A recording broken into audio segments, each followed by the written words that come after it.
Hello friends, आज मी बनवणार आहे मैसूर पाक। त्यासाठी मी 1.5 वाटी बेसन गाळून घेतलेलं आहे, कारण यामध्ये गुठळ्या तयार नाही झाल्या पाहिजे म्हणून मी हे गाळून घेतलेलं आहे।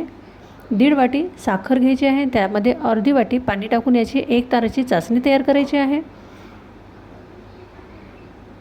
त्यानंतर आपण गाळलेल्या बेसनामध्ये ही चासणी थोडी थोडी करून पूर्ण मिक्स करायची आहे।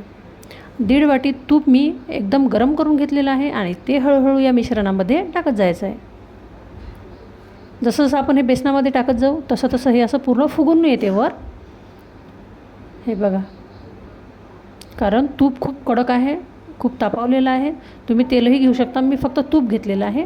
हे छान मिश्रण मिक्स करून घ्यायचं आहे या पद्धतीने।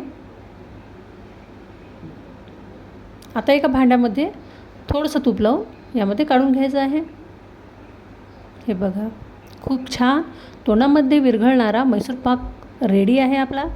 हे थंड झाल्यानंतर आपण याचे बर्फी कापून घ्यायची आहे। हे बघा, खूप छान कलर आलेला आहे आणि यामध्ये कुठलाही कलर आपण ॲड केलेला नाही आहे। खूप नरम अशी मैसूर पाक तयार आहे। हे बघा, कलर बघा किती छान झालेला आहे, 2 शेड आलेले आहेत याला आणि हे खूप नरम झालेलं आहे। हे बघा, व्हिडिओ जर आवडला असेल तर लाईक आणि सबस्क्राईब करायला विसरू नका। थँक्यू।